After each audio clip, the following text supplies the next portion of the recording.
Hello and welcome back to Golden Pearl Commerce classes. Today we are going to study about techniques of scientific management given by F.W. Taylor.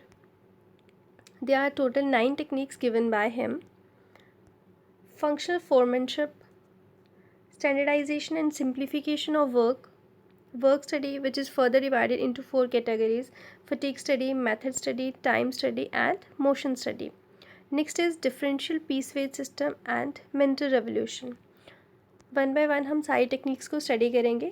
So let's begin with functional foremanship. Functional word is related with function, that means doing, काम करना. Foreman is the basically a leader who lead, a manager who manage the things. So as we have already studied about scientific management in our previous lecture along with its 4 principles. So the scheme of scientific management remains incomplete without the introduction of specialization at all levels. अगर हम हर एक level पे specialisation apply नहीं करेंगे तो जो जितनी भी साइंटिफिक मैनेजमेंट की टेक्निक्स, प्रिंसिपल्स वगैरह जो भी F.W. टेलर ने दिए हैं वो इनकम्प्लीट है. Taylor basically focus on specialisation. Now Taylor suggested the introduction of functional foremanship. According to him, the two functions of planning and doing should be separated. Taylor के according दो function होते हैं, planning और doing, that means production. दोनों को बिल्कुल separate कर देना चाहिए. जो प्लानिंग सेक्शन है उसका काम होना चाहिए कि वो सिर्फ प्लानिंग का ही काम करे. क्या टास्क करना है, कैसे क्वांटिटी और क्वालिटी को सेटअप करना है, जो भी टास्क परफॉर्म करना है, जो भी सोचने का काम है वो सिर्फ और सिर्फ प्लानिंग डिपार्टमेंट ही करेगा. And issuing instruction to the workforce for implementing them. और इसको क्या करना है, आगे इंस्ट्रक्शन जो है वो इशू कर देनी है जो भी प्रोडक्शन प्रोसेस में होगा. सो इससे क्या होगा, इससे आपकी परफॉर्मेंस जो होगी वो इम्प्रूव होगी. फंक्शनल फोरमैनशिप में प्लानिंग इंचार्ज को बिल्कुल अलग कर दिया है, प्रोडक्शन इंचार्ज को अलग कर दिया. देन 4 पर्सन जो है वो स्पेशलाइज्ड पर्सन जो है वो अपॉइंट कर देंगे for doing particular job as per their specialization. So एक वर्कमैन को क्या करना होगा, इन सभी 8 मैनेजर्स के, फोरमैन्स के रूल्स, इंस्ट्रक्शंस, ऑर्डर फॉलो करने होंगे ताकि हमारी जो फैक्ट्री की है परफॉर्मेंस इम्प्रूव हो और क्वालिटी स्टैंडर्ड मेंटेन रहे. Functional foremanship specialise must introduce in the factory. Taylor want कि हर एक चीज़ जो है वो स्पेशलाइज्ड वे में होनी चाहिए because it just to improve the performance of the factory. So as I already told you 8 functional specialist जो हैं वो टेलर ने सजेस्ट किए हैं. 4 जो हैं वो प्लानिंग वर्क में ही इंगेज रहेंगे और 4 जो है वो शॉप वर्क में इंगेज रहेंगे, डैट मीन प्रोडक्शन वर्क में. Functional foremanship is the extension of the principle of division of work and specialization to the shop floor. Functional foremanship किसका extension है, principle of division of work का और specialization का.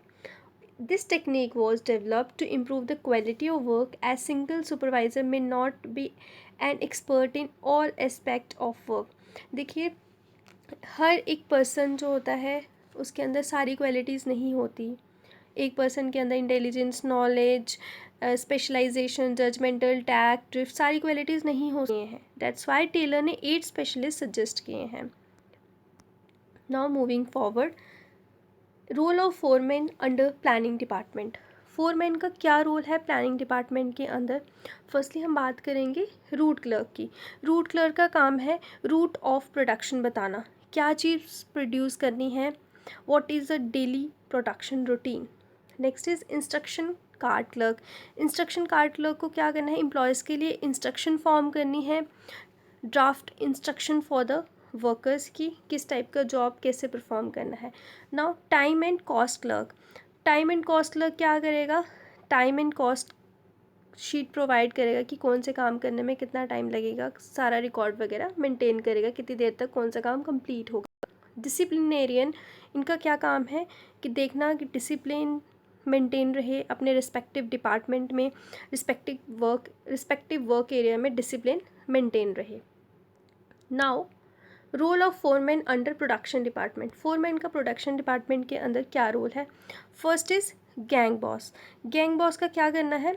The foreman is responsible to keep machines, tools etcetera ready for the operation of the concern workers, right. इसमें gang boss को क्या करना है? चेक करना है every machine, every tool, every material जो ज़रूरी है।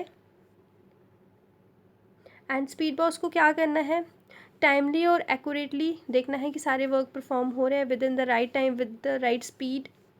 रिपेयर बॉस के एज इट्स नेम से ही आपको पता चल रहा है कि रिपेयर, सारी मशीन्स जो हैं वो प्रॉपरली वर्क कर रही हैं, किसी मशीन में कोई फॉल्ट तो नहीं है, हर चीज़ जो है, इक्विपमेंट्स, टूल्स सब प्रॉपर वे में अवेलेबल है, कुछ रिपेयरिंग के लिए तो नहीं, सब प्रॉपर एफिशिएंट वे में वर्क कर रही हैं। इंस्पेक्टर का क्या काम है? उसको भी चेक करना है कि जिस क्वालिटी का वर्क हमने प्लान किया हुआ है क्या उसी क्वालिटी का वर्क हो रहा है। और next scientific technique is standardisation and simplification of work. Firstly हम स्टैंडर्डाइजेशन को समझेंगे, देन हम सिंप्लीफिकेशन को, देन बताएंगे कि इसकी एग्जिस्टेंस क्या है साइंटिफिक टेक्निक्स में, standardisation and simplification of work, right. So firstly standardisation. Standard means कि किसी चीज़ की आप एक पर्टिकुलर क्वालिटी जो है उसकी एग्जिस्टेंस होती है। आप स्टैंडर्डाइजेशन में क्या करते हैं? आपके प्रोडक्ट की एक डेफिनेट स्टैंडर्ड क्वालिटी होती है, ना कि सिर्फ क्वालिटी पे फोकस करना है, आपको उसकी क्वांटिटी पे भी फोकस करना है। आप कौन से इक्विपमेंट यूज़ कर रहे हैं उसको भी देखना है, कैसा मटेरियल यूज़ कर रहे हैं, कैसा लेबर है, कौन सा मेथड ऑफ प्रोडक्शन है। All that leads to standardisation. If we talk about simplification, simplification means to make your work simple. Simplification में आपको क्या करना है? Eliminate करने हैं wasteful resources और wasteful things जिनकी ज़रूरत नहीं है, आप उनको eliminate कर दो और उतने ही टाइप में, उतने ही साइज़ का प्रोडक्ट बनाओ जितनी ज़रूरत है। इससे आपका काम भी सिंपल होगा और आपकी एफिशिएंसी भी इम्प्रूव होगी। नाउ अब स्टैंडर्डाइजेशन और सिंप्लीफिकेशन प्रिंसिपल का मतलब क्या है? Firstly, standardization. Standardization is the process of setting standard for every business activity. आपको हर business activity में कुछ ना कुछ standard जो है वो set कर देने हैं। To maintain standard for each and every activity in the organization, it includes, अगर आप standard को maintain करना चाहते हैं तो उसके लिए आपके tools and equipment जो भी आप production process में use कर रहे हैं वो भी standardize होने चाहिए। एंड आप जो भी प्रोसेस फॉलो कर रहे हैं, जो भी रॉ मटेरियल यूज़ कर रहे हैं, that should also be of good quality. जिस मेथड से आप प्रोडक्शन कर रहे हैं वो भी एक स्टैंडर्ड का होना चाहिए, और जिस स्पीड और कंडीशन से आप काम कर रहे हैं वो भी एक पर्टिकुलर स्टैंडर्डाइज वे में होना चाहिए। So standardization technique is developed through work study. Work study is one of the techniques of scientific management. We will study it later. And simplification means आपको एलिमिनेट कर देना है सुपरफ्लोइस वेराइटीज़ जिनकी ज़रूरत नहीं है। बहुत ज़्यादा वेराइटीज़ बनाने की ज़रूरत नहीं है, बहुत ज़्यादा नहीं बनाने की ज़रूरत, आपको उतना ही बनाने की ज़रूरत है जितनी एक्चुअल में नीड है, नेसेसिटी है। कम प्रोडक्ट बनाओ but it should be of good quality. Standardisation में मतलब होता है कि आपको न्यू वेराइटीज़ रेडी करनी है, लेकिन सिंप्लीफिकेशन बोलता है न्यू के साथ साथ आपको जो अननेसेसरी है उसको एलिमिनेट करना होगा, जिसकी ज़रूरत नहीं है। उससे क्या होगा? आपकी कॉस्ट जो है वो सेव होगी, जो लेबर कॉस्ट है वो सेव होगी, मशीन्स और टूल्स की कॉस्ट भी आपकी सेव होगी। इससे क्या होगा?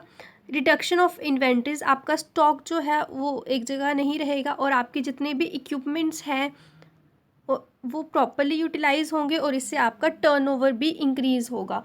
फॉर एग्ज़ाम्पल, अगर हम मोबाइल फ़ोन्स की बात करें तो हम सबसे बेस्ट मोबाइल फ़ोन्स किसको बोलते हैं? किस कंपनी के होते हैं? Apple iPhone. क्यों बोलते हैं? क्योंकि इस कंपनी ने क्या किया, एक स्टैंडर्ड फिक्स कर रखा है। बहुत ज़्यादा क्वांटिटी में डील नहीं करता बट क्वालिटी में डील करता है और बेस्ट रिजल्ट देता है, इसीलिए इसका बिज़नेस जो है हाई लेवल पे सर्वाइव करता है। डैट मीन्स अगर आप अपना प्रोडक्ट, अपना बिज़नेस, अपनी फैक्ट्री अच्छे से चलाना चाहते हैं तो उसमें क्या होना चाहिए? आपका स्टैंडर्ड मेंटेन रहना चाहिए। क्वांटिटी पे फोकस नहीं करना है, आपको क्वालिटी पे फोकस करना है। टेक वन अनदर एग्जांपल, कोई जूस मैन्युफैक्चरिंग कंपनी है, जूस मैन्युफैक्चरिंग कंपनी है, वो 100 टाइप्स ऑफ जूस बनाती है, वो 100 टाइप्स ऑफ जूसेस बनाती है। नाउ वो उसका बिज़नेस इतना अच्छे से चल नहीं रहा क्योंकि उसको 100 प्रोडक्ट्स पे फोकस करना पड़ रहा है। लेकिन वो बाद में क्या करता है, अपने प्रोडक्ट्स जो है वो कम करता है, ओनली 50 पे ही अपना काम स्टार्ट करता है, 50 जूसेस को एलिमिनेट करता है, ओनली 50 पे ही वर्क करता है। उससे क्या होता है, उसका बिज़नेस ग्रो करता है।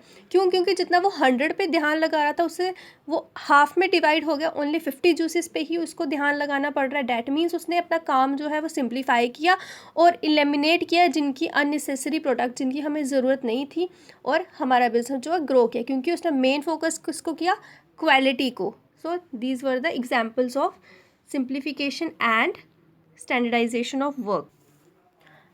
इस वीडियो में हम 2 ही टेक्निक्स डिस्कस करेंगे, नेक्स्ट टेक्निक्स हम नेक्स्ट वीडियोज़ में अपलोड करेंगे। आई होप सबको क्लियर हुए होंगे कॉन्सेप्ट। अगर in case any doubt do ask in the comment section. Thank you and have a good day.